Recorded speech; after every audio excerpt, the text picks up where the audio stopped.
Assalamualaikum warahmatullahi wabarakatuh. Alhamdulillahi rabbil alamin. Wabihi nasta'inu ala umurid dunya waddin. Wassalatu wassalamu ala ashrafil anbiya'i wal mursalin Sayyidina Muhammadin wa ala alihi wa sahbihi ajma'in, amma ba'du. Sahabat Sani Uye dan semua penonton, semoga kita senantiasa berada di dalam lindungan Allah Subhanahu wa ta'ala. Kali ini kami ingin membacakan salah satu karya yang dikarang oleh ulama sanjungan kaum Wahabi. Tiada lain tiada bukan, ulama itu bernama Albani. Albani itu berkata di dalam salah satu kitabnya yang bernama Ahkamul Janaiz, tepat di halaman 76, terbitan Al-Maktabul Islami. Saya akan bacakan, tetapi kalian tidak perlu heran, karena ketika Albani itu berkata nyeleneh dan menggelikan, itu sudah sangat wajar bagi kaum ahli sunnah wal jamaah. Sekarang kepada para bayi-bayi Wahabi al-Kucluki, simak apa yang disampaikan oleh Albani, ulama sanjungan kalian sendiri. Di sini dijelaskan, wa amma hamlul janazati ala arabatin aw sayyaratin mukhassasatin lil janaizi wa tasyi'ul musayyi'ina laha wa hum fis sayyarati fa hadhihi suratu la tusra'u albattata wa dzalika li umurin. Membawa jenazah dengan menggunakan sebuah kendaraan yang dikhususkan untuk membawa jenazah ataupun mengiringi jenazah, sedangkan kita itu ada di dalam mobil, maka kata Albani, fahadhi suratu la tusra'u albattata, hal yang demikian sama sekali tidak pernah dianjurkan, tidak pernah disyariatkan. Wadzalika li umurin, hal tersebut dengan beberapa alasan. Al-awwalu annaha min adatil kufari. Yang pertama, membawa jenazah menggunakan mobil jenazah itu dikarenakan termasuk bagian daripada tradisi orang kafir. Waduh, ini jadi membawa jenazah dengan menggunakan mobil jenazah itu katanya min adatil kufar, termasuk bagian daripada salah satu tradisi orang-orang kafir. Wa qad taqarrara fis syari'ati annahu la yajuzu taqliduhum fiha. Sedangkan syariat sudah menetapkan bahwa kita tidak boleh mengikuti tradisinya orang kafir. Wa fi dzalika ahaditsu katsiratun jiddan. Dalam hal larangan kita untuk menyerupai tradisi orang kafir itu ada beberapa hadis yang sangat banyak. Kuntu istau'abatuha wa kharrajatuha fi kitabi hijabul mar'atil muslimati fil kitabi was sunnah. Dan saya sudah rangkum, saya sudah cantum, saya sudah karang itu dalam kitab saya, katanya Albani, yaitu kitab saya yang bernama Hijabul Mar'atil Muslimati fil Kitabi was Sunnati. Ba'duha fil amri wal haddi ala mukhalafatihim fi ibadatihim wa azyaihim wa adatihim. Sebagian hadis yang sudah dirangkum oleh Albani ada yang memerintah atau memberi motivasi kita agar kita berbeda dengan orang-orang kafir, berbeda dalam cara ibadah mereka, berbeda dalam busana mereka dan tradisi mereka. Wa ba'duha min fi'lihi sallallahu alaihi wasallam fi mukhalafatihim fi dzalik.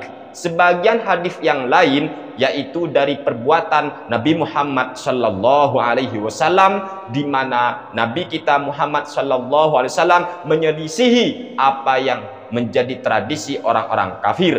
Faman sya'al ittila'a 'alaiha falyarji ilaihi. Monggo siapapun yang ingin mengetahui silakan cek di dalam kitab Albani yang bernama Hijabul Mar'atil Muslimah fil Kitabi was Sunnah tersebut. Ats-tsani, alasan kedua, melarang orang untuk membawa jenazah di dalam mobil jenazah, annaha bid'atun. Aduh, ngaco iki rek. Jadi membawa jenazah itu menggunakan mobil jenazah, mobil yang tertentu untuk jenazah, kata Albani, annaha bid'atun fi ibadatin. Hal tersebut merupakan hal bid'ah di dalam masalah ibadah. Ma'a mu'aradatiha lisunnatil amaliyati fi hamlil janazah. Sekaligus itu bertentangan dengan sunnah amaliyah, yaitu dalam masalah membawa jenazah dengan cara dipikul. Wa kullu ma kana kadzalika minal muhdatsati fa huwa dhalalatun ittifaqan.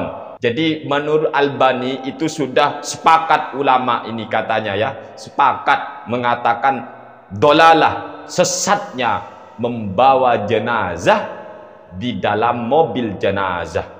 Ini efek daripada otak yang menganggap lawan kata sunnah adalah bid'ah. Sehingga kalau orang itu tidak melakukan sunnah, berarti diklaim sebagai pelaku bid'ah.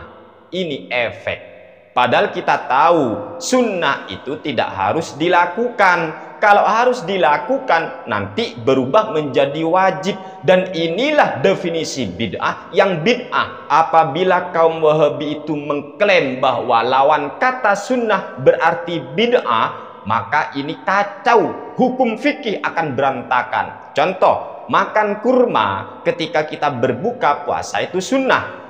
Nanti ketika lawan kata sunnah adalah bid'ah, berarti kalau nanti orang makan mangga, bid'ah gitu. Karena lawan kata sunnah itu bid'ah. Ini kacau hukum seperti ini. Begitu juga sunnahnya membawa jenazah ke kuburan itu dengan cara dipikul. Bukan berarti kalau tidak dipikul, contohnya dibawa menggunakan kendaraan atau mobil jenazah, bukan berarti lalu divonis bid'ah. Enggak, apalagi memikulnya itu cuma sebagai alat. Mobil itu kan alat. Loh katanya ada bid'ah alat. Ayo.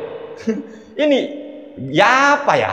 Cara mikirnya kaum sebelah itu saya nggak ngerti teman-teman. Giliran memikul jenazah, membawa jenazah menggunakan mobil, mereka itu malah menyerang dari sisi min adatil kufar.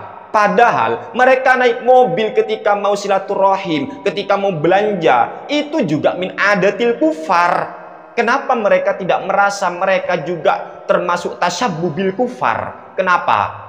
Ayolah mikir, mikir. Masa membawa jenazah menggunakan mobil itu disebut bid'ah, dolalah? Ya Allah, ngaco ini. Hukum seperti ini ngaco teman-teman. Berapa banyak orang-orang Wahabi itu yang sudah meniru tradisi orang-orang kafir? Berapa banyak? Saya nanya sekarang. Orang itu untuk mengetahui waktu, siapa pertama kali yang menggunakan jam? Ayo, siapa? Kalau orang kafir mau pergi ke kantor, mau masuk sekolah, melihat jam, apakah berarti ketika kita umat Islam melihat jam untuk menentukan waktu itu juga disebut bid'ah? Dan kalau tidak disebut bid'ah, mereka keluar dari definisi mereka. Jangan meniru tradisi orang kafir, jangan meniru kebiasaan orang kafir. Ayo, piye iki? Nanti semuanya akan serba bid'ah lek seperti ini. Padahal mereka pelaku bid'ah juga dong. Ya Allah, cuma mereka itu kurang mikir teman-teman. Ayolah, kalau mau beragama itu wawasannya dibuka lah sedikit aja. Jangan koyok ngene. Ini orang-orang tertinggal seperti ini. Gini-gini bid'ah, gini-gini tasyabbuh. Apa yang tidak tasyabbuh bagi mereka? Nanti mereka pakai sandal, mereka pakai dasi, mereka pakai jas, mereka pakai sepatu. Kenapa mereka tidak merasa itu min adatil kufar? Kenapa? Ayo. Oh, itu pakaian umum, mobil jenazah pun sudah umum. Oleh sebab itulah di dalam beragama jangan sampai kita vakum, jangan sampai kita beku, jangan sampai kita stagnan, jangan sampai kita ini kaku di dalam beragama. Dikit-dikit bid'ah, dikit-dikit tasyabbuh bil kufar, dikit-dikit sesat, dikit-dikit tidak sesuai dengan syariat. Ya apa kalau berpikirnya seperti ini? Nanti orang kafir menggunakan listrik, orang Islam disebut tasyabbuh. Karena orang kafir itu kalau membaca kitabnya menggunakan listrik, menggunakan lampu, nanti mereka berteriak kaum Wahabi itu. Berarti orang Islam tidak boleh ketika membaca Al-Quran menggunakan lampu, karena itu tradisinya orang kafir. Tidak bisa dipikir lagi oleh otak normal. Bayangkan ini fatwa daripada Albani. Albani aja ngomong seperti ini, apalagi nanti para pengikutnya Albani. Ya apa, macam mana pula lah Albani ini. Ya apa Ngaco iki rek, ngaco.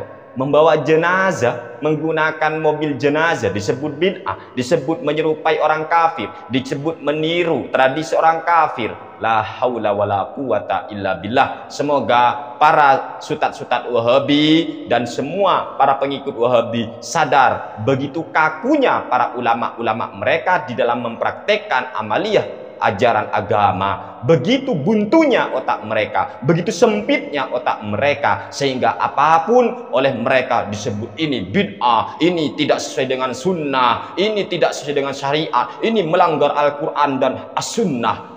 Na'udzubillahi min dzalik. Padahal semua itu hanya dikarenakan, hanya disebabkan oleh otak mereka yang sangat dangkal. Hadanallahu wa iyyakum ila siratihil mustaqim. Wassalamualaikum warahmatullahi wabarakatuh.